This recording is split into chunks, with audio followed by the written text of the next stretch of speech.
गरीब भिखारी बहन वर्सेस अमीर बहन। संजना और रंजना दो जुड़वा बहनें हैं, लेकिन उनके पैदा होने के तुरंत बाद उनकी मां का देहांत हो गया और उनकी दादी दोनों को रास्ते के पास एक कूड़ेदान में रख कर चली गईं।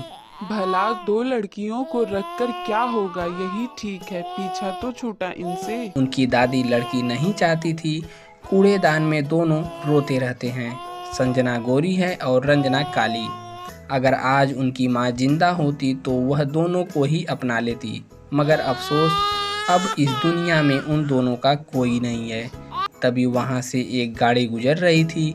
गाड़ी के अंदर सेठ धनराज और उनकी पत्नी शीला बैठी हैं। शीला को संजना और रंजना के रोने की आवाज़ सुनाई देती है। अरे रुको रुको, लगता है आसपास कोई बच्ची रो रही है। वो दोनों गाड़ी से उतरकर कूड़ेदान के पास जाते हैं। अरे कूड़ेदान में इन दोनों बच्चियों को कौन रख कर गया है? उसके मन में कोई दया नहीं है क्या? अरे लेकिन अब क्या करना है? हमारा कोई बच्चा नहीं है, क्यों ना हम इन दोनों को रख लें? दोनों को? पागल हो क्या? इस काली बच्ची को क्या करेंगे लेकर? फालतू में नाम खराब होगा मेरा। इस गोरी बच्ची को उठा लो बस। शीला का मन दोनों बच्चियों को लेने का था। वह धनराज को बहुत समझाती है, लेकिन धनराज नहीं मानता है।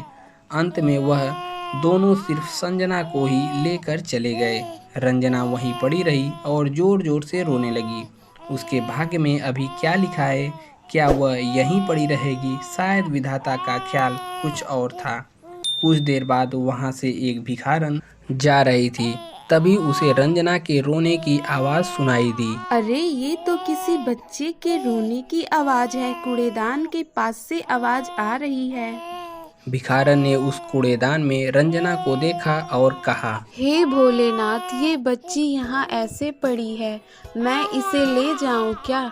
नहीं नहीं, मेरे खुद का कोई ठिकाना नहीं है, मैं इसे ले जाकर क्या करूँगी? इतना कहकर वह भिखारन जा ही रही थी कि इतने में रंजना और रोने लगी। भिखारन फिर से वहां गई। उसे देखकर रंजना चुप हो गई। अरे मेरा बच्चा, मैं इसे ले जाती हूँ, जो होगा देखा जाएगा। भिखारन रंजना को लेकर वहां से चली गई। दोनों बहनों के नसीब में दो अलग अलग चीजें लिखी थीं। ऐसे ही दोनों बिछड़ गईं। ऐसे बिछड़ी कि दोनों के मिलने की कोई गुंजाइश ही नहीं रह गई। जहां संजना एक अमीर के घर में पल रही थी, वहीं दूसरी ओर रंजना भिखारन के साथ रास्ते में भीख मांग रही थी। संजना को अच्छे कपड़े मिले, अच्छा खाने को मिला, वहीं रंजना को कुछ भी नहीं मिला। एक वक्त के खाने के लिए उसे लोगों से गाली सुननी पड़ी। साहब, कुछ खाने को दे दो ना, बहुत तेज भूख लगी है, कल से कुछ नहीं खाया है। चल भाग यहाँ से, पैसे पेड़ पे थोड़ी लगते हैं कि इस तरह मैं बांटते हुए चलूं। चल भाग यहाँ से, जा। इतना कहकर वह आदमी रंजना को धक्का दे दिया। रंजना को इन सब की आदत हो गई थी, इसलिए वह कुछ भी नहीं बोली। कभी उसे खाना मिलता था, कभी भूखे ही सोना पड़ता था। एक दिन रंजना को उसकी भिखारन माँ ने एक शंकर भगवान की मूर्ति दी। ये ले बेटी, इस मूर्ति को हमेशा अपने पास रखना, शंकर भगवान हमेशा तेरी रक्षा करेंगे। दरअसल वह भिखारन शंकर भगवान की बहुत बड़ी भक्त थी। अब धीरे धीरे रंजना भी शंकर भगवान की भक्त हो गई थी। वह रोज सुबह सुबह शंकर भगवान की पूजा करने लगी। ओम नमः शिवाय, ओम नमः शिवाय, ओम नमः शिवाय। हे भोलेनाथ, आपको तो सब कुछ पता है, हमारी ज़िंदगी में कितना दुख है, आप तो दुख दूर कर सकते हो ना, दया कीजिए महादेव। उधर संजना को भगवान पर इतना विश्वास नहीं था। वो पैसों के अहंकार में अंधी होने लगी थी। गरीबों के साथ बहुत रूखा व्यवहार करने लगी थी। अपने नौकरों को हमेशा डांटती रहती थी। मैं तुम लोगों से तंग आ गई हूँ, एक भी काम ठीक से नहीं करती हो, सबको काम से निकाल दूंगी मैं। इसी तरह सबको डरा धमका कर काम करवाती थी। कुछ दिनों बाद उसने एक बड़ा सा विदेशी कुत्ता पाल लिया। वो इसी तरह सबको डराती धमकाती रही।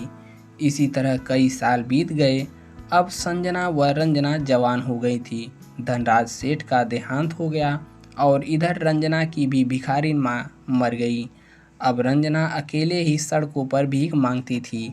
कुछ पैसे दे दो ना साहब, बहुत भूख लगी है और शंकर भगवान की पूजा के लिए फूल भी खरीदने हैं। रंजना को भीख में मिले पैसों से सबसे पहले वह शंकर भगवान के लिए कुछ फूल खरीदती थी। फिर जो पैसे बचते थे उनसे वह अपने लिए खाने का सामान खरीदती थी और हर रोज़ मंदिर जाकर पूजा करती थी। उसके भक्ति को देखकर पुजारी बहुत प्रसन्न था। वाह रंजना बेटी, ऐसी भक्ति मैंने जिंदगी में कभी नहीं देखी। तू ही शंकर भगवान की सच्ची भक्त है। कहाँ पुजारी जी, अगर सच में होती तो अब तक शंकर भगवान मुझे दर्शन दे दिए होते। पागल लड़की, शंकर भगवान ऐसे ही किसी को दर्शन देते हैं क्या? लेकिन हौसला मत हार, शंकर भगवान दयालु हैं। एक न एक दिन तुझे उनके दर्शन मिलेंगे ही। रंजना इसी आस में दिन बिताने लगी, लेकिन एक दिन उसके साथ बहुत बुरा हुआ। उस दिन किसी अमीर व्यक्ति ने उसे ज़्यादा पैसा दे दिया। यह देखकर एक भिखारी ने बोला, रंजना, उन्होंने तुझे पैसे दिए, मुझे नहीं दिए। इसमें से आधी पैसे मुझे दे दो ना। चल भाग यहाँ से। तुमने कभी मुझे पैसे दिए हैं कि मैं तुझे पैसे दूं? अच्छा, तो नहीं देगी तो ये ले। उस भिखारी ने एक डंडा से रंजना के सिर पर वार कर दिया। रंजना के सिर से खून बहने लगा। वह दर्द के मारे बैठ गई। वह भिखारी सारे पैसे लेकर वहां से भाग गया, लेकिन डंडा रंजना के ब्रेन पर लग गया था, इसलिए वह पागल हो गई। वह हमेशा हंसती रही और इधर उधर भटकती रही। मुझे खाना चाहिए, बहुत सारा खाना। हा हा हा, मुझे खाने से बना घर चाहिए। हा हा हा। उसे हर कोई भगाने लगा, लेकिन पागल होने के बाद भी वह भगवान शंकर की पूजा करना नहीं भूली। अब वह मंदिर में शंकर भगवान की पूजा करने के बाद वहीं मंदिर के बाहर भीख मांगने लगी। उधर संजना और ज़्यादा अहंकारी हो गई। यह देखकर उसकी माँ ने कहा, बेटी संजना, पैसों का इतना घमंड सही नहीं है। अरे माँ, पैसा है तो गुरूर क्यों नहीं होगा। पैसों से मैं सब कुछ खरीद सकती हूँ, सब कुछ। एक दिन अचानक से संजना की माँ की तबीयत खराब हो गई। संजना ने सोचा उसकी माँ की तबीयत डॉक्टर को दिखाने से ठीक हो जाएगा, लेकिन ऐसा नहीं हुआ। डॉक्टर साहब ने कहा, देखिए, इनको भयानक बीमारी हुई है। इस बीमारी का कोई इलाज नहीं है, इसलिए अब सब कुछ भगवान भरोसे है। लेकिन डॉक्टर साहब, मैं भगवान को नहीं मानती हूँ। मानना पड़ेगा बेटी, अब सब कुछ भगवान भरोसे ही है। लेकिन तब भी संजना ने डॉक्टर की एक बात भी नहीं सुनी। वह अपनी माँ को लेकर विदेश गई, लेकिन वहाँ भी डॉक्टरों ने वही बात कही। ये सुनकर संजना रोने लगी। माँ के अलावा मेरा इस दुनिया में कोई नहीं है। माँ।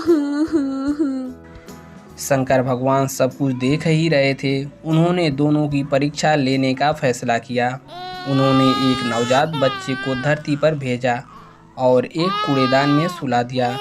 रंजना वहीं से जा रही थी। अरे, ये बच्ची कहाँ से आ गई? एक दिन मैं भी तो ऐसे ही यहीं कूड़े में पड़ी थी, तब माँ ने मुझे उठाया था। मैं भी इस बच्ची को ले चलती हूँ। रंजना ने उस बच्चे को ले लिया। ये देखकर भगवान शंकर खुश हुए। उधर शंकर भगवान ने एक साधु का भेष धारण करके संजना के घर पहुँचे। संजना अपनी माँ को लेकर परेशान थी। अब उसके मन में भगवान के प्रति थोड़ी थोड़ी आस्था जाग रही थी। साधु को देखकर उसने प्रणाम किया। साधु ने कहा, बेटी, महेश नगर में एक शिव जी का मंदिर है, वहाँ जाकर अपनी माँ के लिए प्रार्थना कर, भगवान तेरी प्रार्थना जरूर सुनेंगे। संजना ने साधु की बात मानकर उस मंदिर में चली गई। यह वही मंदिर है जहाँ रंजना भीख मांगा करती थी और पूजा करती थी।